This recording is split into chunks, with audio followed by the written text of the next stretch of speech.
Welcome to School and Around, a podcast hosted by Branching Minds, featuring prominent leaders, subject matter experts, and thought innovators with their perspectives on the current challenges facing K-12 education. I am your host, Larissa Napolitan, a former teacher, instructional coach, and a member of the Branching Minds team, here to lead conversations and to shine a light on phenomenal educators and those that are on a mission to transform our schools and the lives of students. Before I share the episode with you today, I have to tell you about our free virtual MTSS mini summit on June 3rd.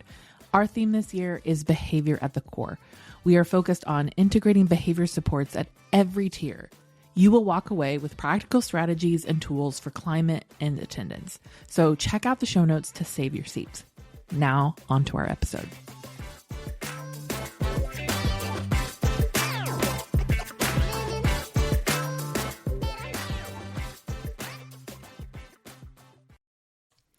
Many people that aren't educators may think that the end of the school year is just parties and celebrations, but it is an important time of year for school leaders.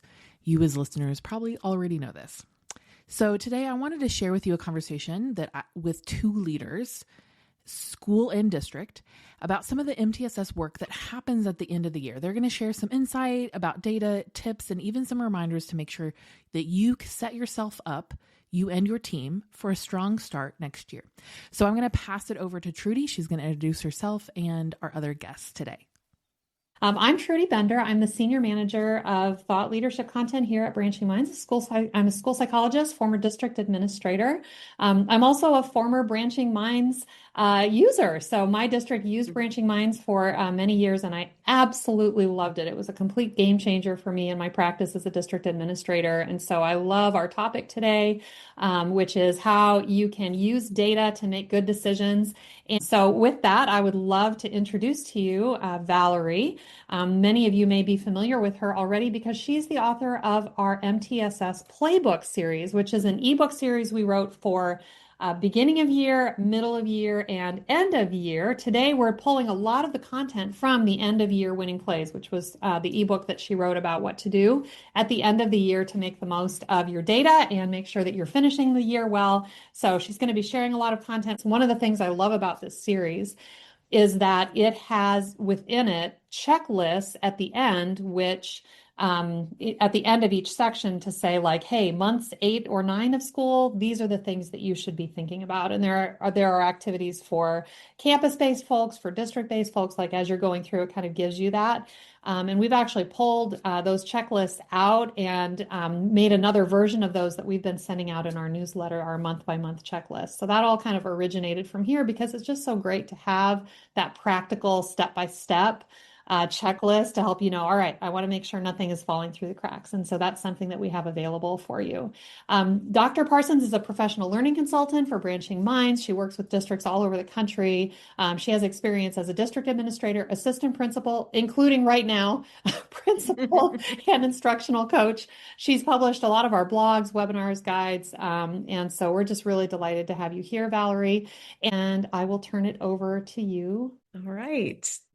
Yes, thank you so much. So, as Trudy mentioned, I'm filling in for an assistant principal right now. So, it's a little loud in the hallway out there, but I locked myself in the testing room and that's where I am. But yeah, so it's a lot of fun. I'm really in the thick of it right now, just as y'all are. So just before we dig deeper into the end of the year ebook, I wanted to do just a little quick review of those of you who do not know about the other 2 ebooks in the series. So for the beginning of the year and the middle of the year, so you can kind of see how it builds upon each other. So this is just an overview of the beginning of the year game plan for school and district leaders. And in this ebook, we follow the MTSS problem solving cycle to get intervention groups and support plans up and running at the start of the year. So the guidance in this ebook actually begins before school starts, actually. So check it out because that's about you. Summer's about to come and, it's time to gear up and look at all those things. And it really goes over the structures that need to be in place, the roles, the routines, and it'll help you think through the systems that should be in place, such as initial data collection and systems that allow for that effective collaboration to take place. It also leads you through a first couple months of implementation. So each of these ebooks, like Trudy mentioned, has a checklist for each month. And so we're going to provide that for you at the end, so you will get that. And then once you have all those effective systems and structures set up, the middle of the year starts around the 4th month of school. And the focus is to analyze your middle of the year data from universal screeners, various other assessments, even your teacher observations to determine the health of your school's Tier 1 instruction by identifying what those strengths and those weaknesses look like. So at this time, you're right, you are right in the middle of implementing your MTSS framework at the middle of the year, because we're talking about the middle of the year right now. And you want to keep those strategies that are working and revise them, the things that are not working for you so well. So you're not moving forward with strategies that are not producing results. So that's really what this middle of the year ebook focuses on. And the key is to clearly communicate any changes and provide those resources to staff that need that, just to keep that momentum going. And you kind of feel like that at the end of the year too. So here are the end of the year right now, and we need to make some winning plays so we can finish the year really strong and move forward to laying the groundwork for a strong start to next school year. So our objective today is really focus on what do those winning plays need to look like to set in motion. And our agenda is to break down 3 of the most important parts that for your end of the year game plan. Now we're really in the end of the year right now. So we're going to just touch on the motivation piece just a little bit, just to show you that it's in there. And when you get your deck, you'll be able to dig deeper into that piece of it. And then to evaluate student progress and the instructional effectiveness to plan support for students. That's where we're really going to dig into right now, and so that you can take those results to play it forward, as we like to say, or just to build that momentum for what next school year is going to look like. So if we kick it off with motivation, I really believe that the end of the year data can actually be very motivating. Teachers and students have been working hard all year long, and we as school and district administrators just need to keep that momentum going and motivate them to stay focused on the game. The 8th month of the school end of the year plays, this checklist is available, so you can kind of see what some of those things look like. I kind of feel like this starts right after spring break for us. So around like March, April, you guys might be in a district that April is around your spring break. So since this is in the past, we're not going to spend a lot of time on this, but just wanted you to know where to look for it when you receive it. And it's really about setting goals to finish the year strong. And there is a goal setting unit in there that's already done for you, for your teachers. And so that's one way to really, like, when they come back from spring break, get them started strong. Now we're really going to get into that evaluate piece. So let's just face it, the end of the year is all about evaluation. It's tons of assessments, assessment overload. So, which is exactly why we need that motivation piece to keep our focus during the last few months. Even through assessments, even though those assessments might not be our favorite thing to do, evaluation is so important because it really helps us grow and improve. So as a district or school administrator, the question we really want to answer is what does this data tell us about the revisions that we need to make to our MTSS framework to increase student success? So if we're not getting the results we need, what do we need to change about that? So the checklist in the 9th month of school, there's lots of end of year assessments, state assessments, you're ending your progress monitoring, and then you're wrapping up the intervention for students. And we like to keep going with those interventions and really kind of wrap them up at about the last 2 or 3 weeks of school, when it starts to, like, the schedule just starts to be overwhelming and challenging with all the end of the year activities, like all the things that are happening right now. We just got done with Teacher Appreciation Week, Field Day, Senior Breakfast was today. We got kindergarten graduation, all those things. Keeping intervention going is really hard during all that time. So before all these festivities begin, our assessment of the year's progress should be completed so we can take this time to analyze the data and then make those adjustments. So of course, I love Branching Minds reports to analyze the end of the year data. One of my favorite is this tier level report. It helps you visualize the tier distribution at the district level. You can look at it at the school level or at the grade level after your end of the year universal screeners are given. So you can quickly and very equitably identify students that show need for intervention. So I also love the tier movement report too. So it helps us visualize students' tier movement between universal screening periods. at, again, the district, school, and grade level. Once you have given those universal screeners, you can easily find which students moved up and down in those tier levels. And this report helps you to really answer those questions, like, how many of my students who received tier two or three interventions really saw positive change in their universal screening scores? Or a question like, which students can I celebrate right now because their tiers are moving in a positive direction? So you can use those reports to quickly and easily see that. Valerie, this is all great information. And so I wanted to ask you a little bit about state testing. What advice do you have for leaders?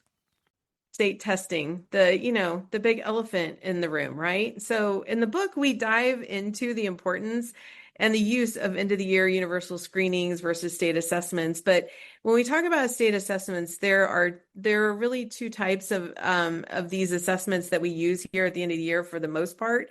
But I feel it's easier, of course, to use universal screening at the end of the year because universal screening is the results are easily accessible for us. So, but let's talk about state testing. So there's basically two schools of thought as we approach state testing. So school of thought is we just do business as usual with no test prep. And this school's kind of mantra is we're not teaching kids to pass a test. We're going to prepare them for life. They're going to stand their ground where it comes to that. And then there's like the school of thought too, which is we're going to test prep. We're going to show test prep because we feel it's a genre of learning how to read and actually taking a test. It's a life skill that students need to be explicitly taught how to do that.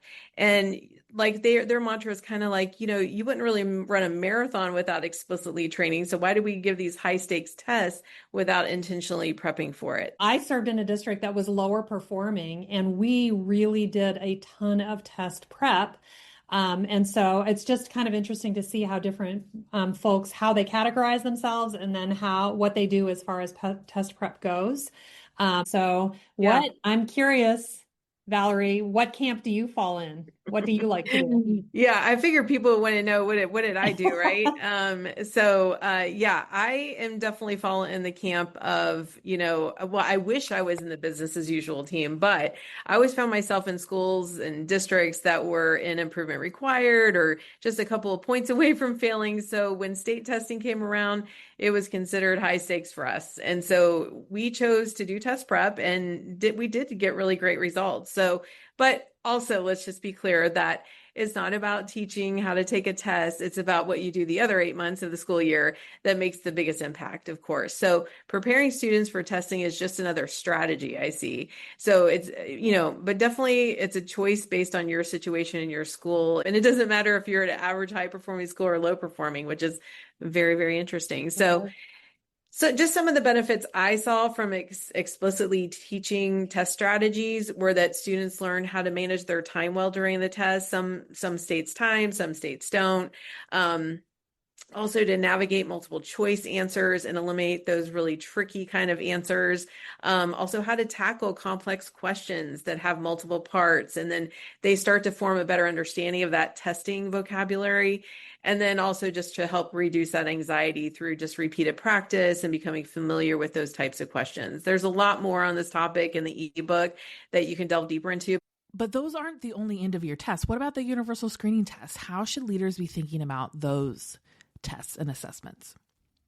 So when we talk about universal screeners, we usually focus on student progress, but the end of the year is a great time to use the results to look at the health of our core curriculum and also our instruction. So not just the curriculum, but also the instruction.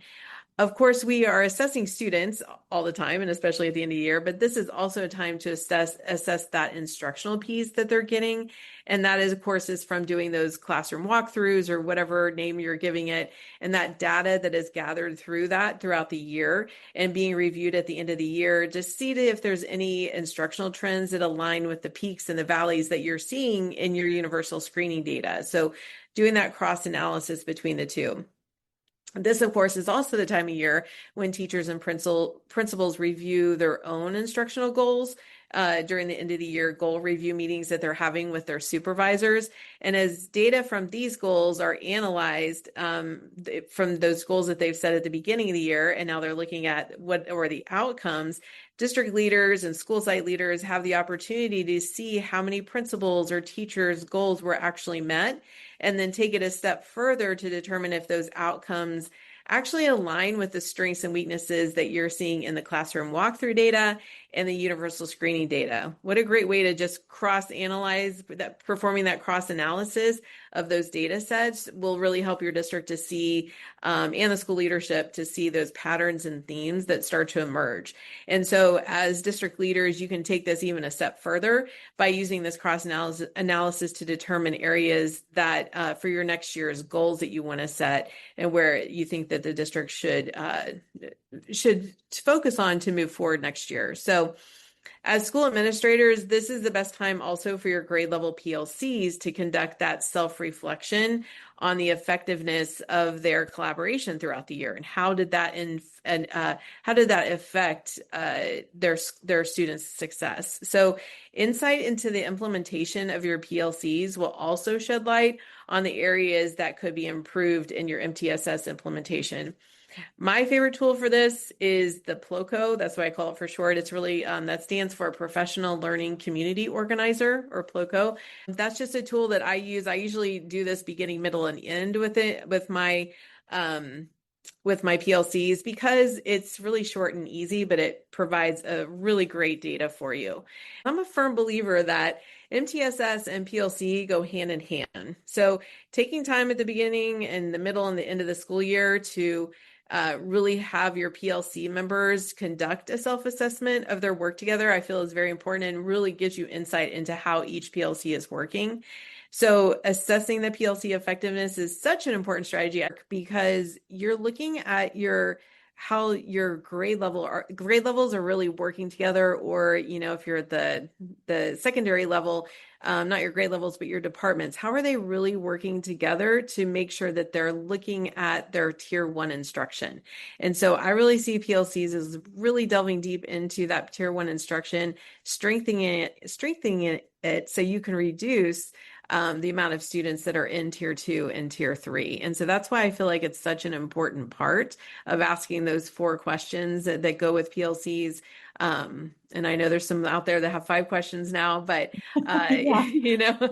whatever, they all work, but it's just the idea of really delving deep into your tier 1 instruction is so important to make MTSS work.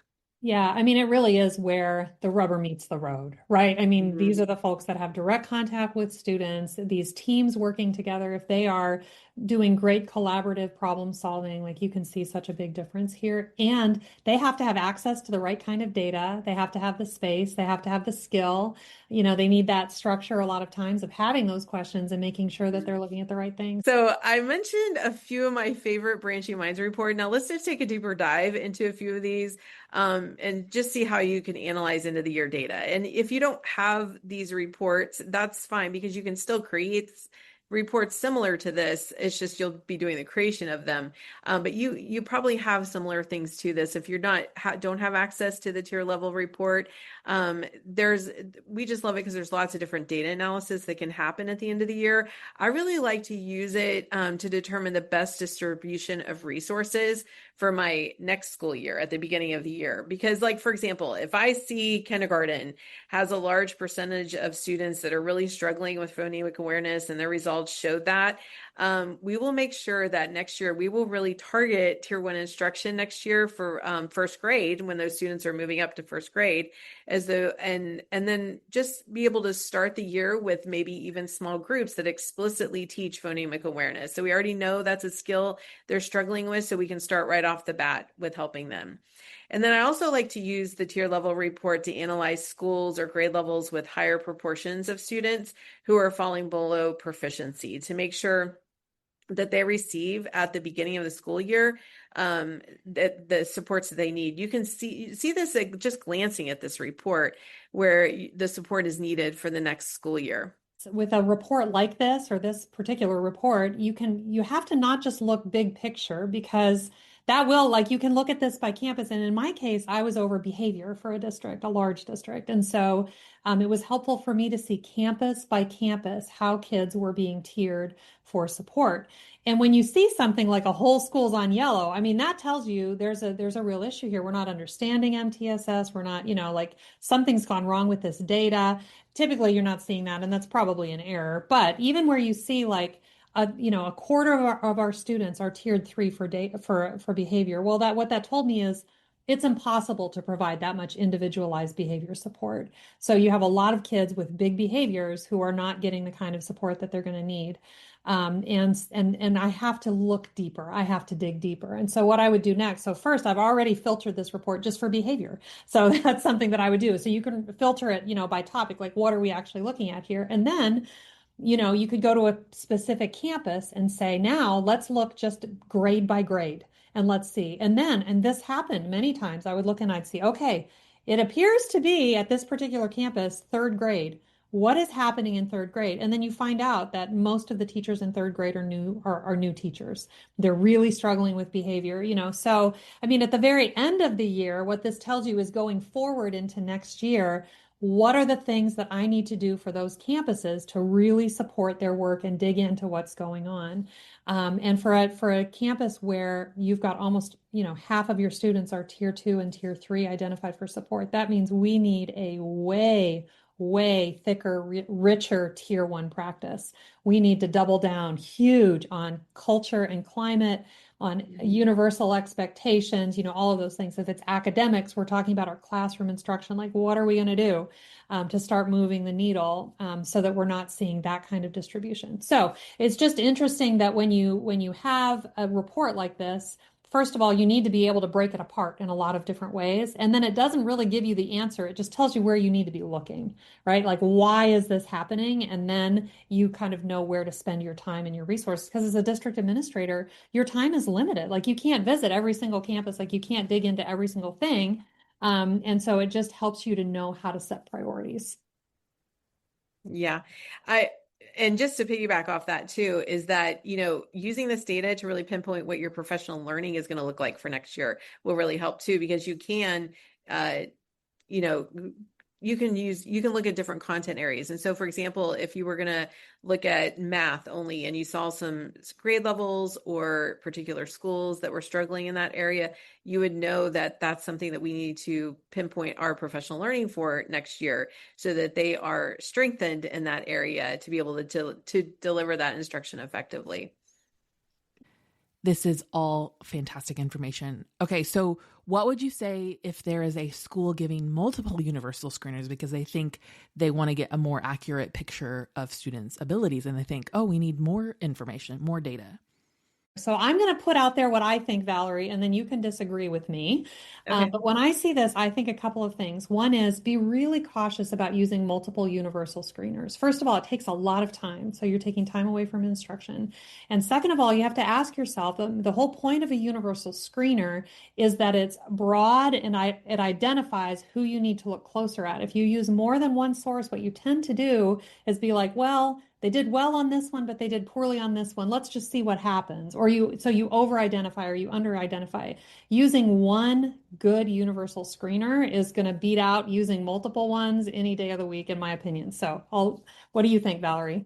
Yeah, I completely agree. It kind of confuses the matter. And so, it's best to just, if that's a district decision, you just go with it. And then you can, you can, but when you're comparing, you can't compare apples to oranges. You have to compare the apples throughout the year, and then you can compare the oranges also throughout the year, but you got to compare the same screeners to the same screeners. And so that's just, one thing to keep in mind. So you're getting that data, and it's great to always have data, but, I kind of learned, we had multiple data sources also in my district, and, it's kind of, you kind of learn the things that work best for you and what you want to look at to make sure that, you are comparing those apples to apples. So best of all, this type of data analysis will help you really determine what to do to increase your intervention effectiveness and really just to keep those students moving in a positive direction into the next school year. Okay, what would you two say about cut scores? What should leaders be thinking about as far as their cut scores on their assessments? Yeah, I'll add something here. And what I'll say is one of the most important practices here is that you have consistent cut scores across your district. If every school is doing their own thing and setting their own cut scores for what qualifies for tier one, tier two, and tier three, you're not going to have an accurate idea of what's really happening on your campuses at the district level. And so that's part of the role of a district administrator is to say, as a district, here's what tier one is, here's tier two, here's tier three, here's what those cut points are, here's what you do, as students are, meeting their goals. What do you do if a student's meeting their goals? Are you going to keep them in? Are you going to move them down? How fluid is that movement? In behavior, this can particularly become an issue because if campuses are all deciding who qualifies for tier three versus tier two support, versus, just not receiving any kind of extra support, depending on what campus that is. And I really experienced that. You have some campuses where, if a kid is chewing gum in school, they're going to be like, man, we got to call these parents. And we have other kids who have extreme behavior needs, but because so many other students in the school have big needs, they're not getting any kind of support. Well, this is not a fair system for our students. We need a district-wide definition of who really needs that kind of individualized support. So that's just a plug to all the district administrators out there to make sure that your cut scores are consistent and clear for your district so that you can really use a report like this. Otherwise, you don't have clean data. And so it's really hard to see what's happening.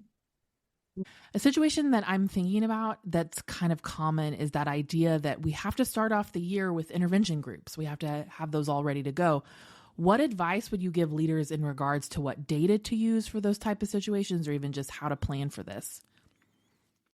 I know you have opinions about this, Valerie, about whether you should have your intervention groups set up and ready to go, or whether you should wait.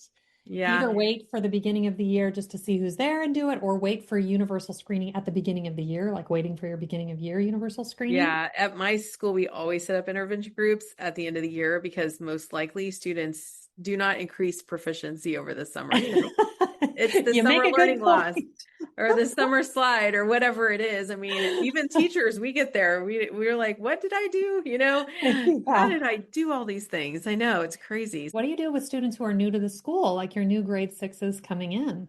Yeah. So, very good question because that's definitely going to happen, right?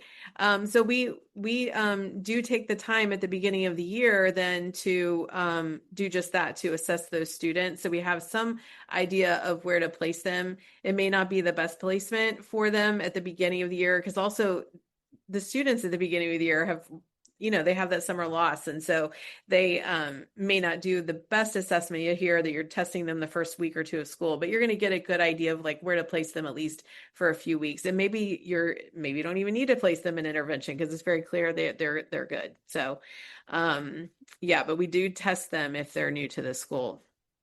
But if it's sixth grade and they're coming in from fifth grade, if you have a district-wide platform like Branching Minds, you will then have access to the students' EOY data. So you don't need to wait 4 weeks and weeks. You have an idea. Yeah, exactly. That's great. Yeah, I was picturing them coming out of district, but you're right. If they're in district, then you've got the data that you need. Yeah, so good. So another strategy is just using that data at the end of the year to actually decide whether you're going to do summer school or not for those struggling students. So summer school is usually dependent on funding, as we know from year to year. So district leaders may want to use this end of the year data to pinpoint which schools you're going to do it at or which grade levels that summer school will be implemented in, just to use those funds very efficiently. So if my school does have summer school, we do summer school, but then we're still going to start those interventions at the beginning of the year too. So we're going to be doing both of those things, just combine the strategies as much as we can. Okay, so we've done all the assessments, all these things. Let's talk about the reflection piece. What would you say about the sort of revisions to your MTSS framework? Any tips or things that leaders should be thinking about? So one of the biggest structures that I like to revisit is the master schedule. The ebook here has a few resources for master schedules. So it's also time to develop that action plan, like I said, to improve your MTSS framework. And this part of the end of the year checklist has some really great tools and resources to help you plan for those improvements for next year's implementation. So Here's just a few items that you may need that may need your attention. Of course, we mentioned the master schedule. There always seems to be a grade level that really wants to restructure portions of their day, and they have very valid points for that. But you move one little thing and everything else has to move. And so it becomes this big, thing to do. So you can start that earlier in the year or now, whatever works best for you. If there are high numbers of students who have tier 3 interventions, you may want to again start that summer school planning. And this is a great time to go ahead and develop support plans for the beginning of the year intervention groups. And then, of course, while everything is fresh in your mind from all this data that you just reviewed, you're going to want to start to plan your professional learning for before school starts. And then also you can even get into what the professional learning is going to look like during the school year. And if you haven't already assigned students to new classrooms for next year, my favorite platform for doing this is called Class Creator, because you can balance your classes based on all of these students' needs. You already done that for this year. You can use it for next year. Something to check into. It made it very simple for us and very collaborative experience. So it was really great to use. Last but not least, this is an important time for your MTSS team to fill out the self-assessment for MTSS implementation. We like to call that SAMI for short. That's a long word or a long title. So it'll really help you identify areas of strengths and weaknesses in your MTSS implementation plan. For those of you who are not familiar with the SAMI, this is a self-assessment tool that is by school sites and by districts. So it takes it from each approach, whichever, kind of administrator that you are. And it's really a game changer to ensure successful MTSS implementation and continuous improvement from year to year. And so this guide will help you to explore how that self-assessment can really enhance your MTSS practice and implementation at both the district and school levels. Yeah, let me say something about this. It's a lot, right? Asking your team to sit down and do this, it's a lot. It's a whole thing. When I was a district administrator, liked to do this in March, typically, not in May, just because folks are so busy in May and they're leaving and we want to have a little space, around it. So we would do it around March. And the idea is that every member of your MTSS team or a selection, like maybe 4 people, something like that, will actually score this 4 or 5 because you're not looking for one person's perspective, you're looking for that team perspective, and then you kind of decide on your score. But what this does for you is that it allows you to focus on a couple of things that will do the most for you in the coming year. You can't fix everything. And so at the district level, there actually is not a district level SAMI, but what you do, or at least what I did, is you compile your campus level results. So you have the results by campus, and then you can see across the board. And if you see that there's an area in which every single one of your campuses is low, like for example, for me one year, every single campus was saying, hey, we don't have good access to our behavioral data. And this was before Branching Minds, and they did not have good access to their data. They were right about that. And so I was then able to take those results and make the case at the district level. We have to do way better at making our data accessible to our campus teams. They don't have what they need in order to make good decisions. They're having to make all of these spreadsheets and charts themselves. It's way too much.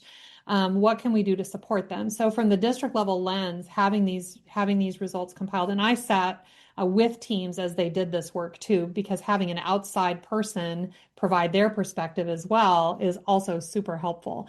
And so I would just really recommend doing a practice like this, because what it did, I believe in it so much because it allows you to focus on just a couple of things. And once those are done, now you can focus on a couple more things. But otherwise you feel like you're just trying to fix everything all at once and it's just too hard.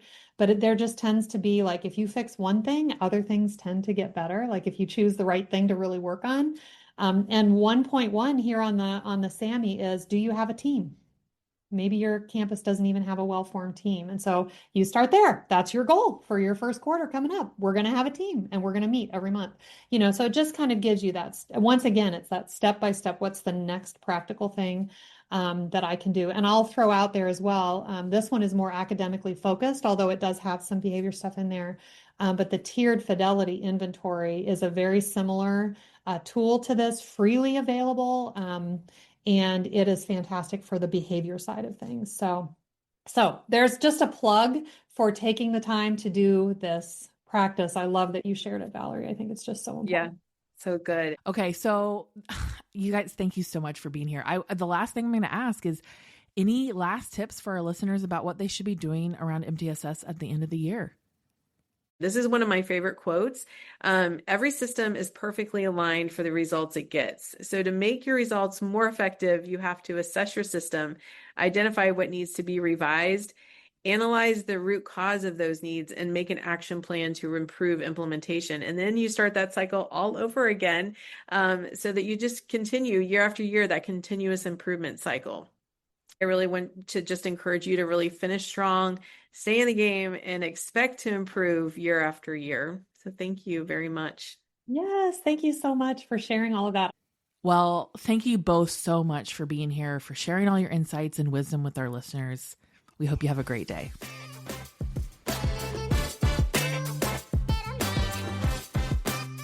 Thanks for listening to Schoolin' Around, a podcast hosted by Branching Minds. Go ahead and subscribe to our feed wherever you listen to podcasts. And don't forget, if you are enjoying our content, would you do us a favor and rate and review our podcast on iTunes? This helps others find our podcast and lets us know how much you love what we're creating. Branching Minds is an educational technology company using learning sciences and technology to help districts effectively personalize learning through MTSS. To learn more about us, check out our website, branchingminds.com, or follow us on Twitter, Facebook, or LinkedIn at Branching Minds.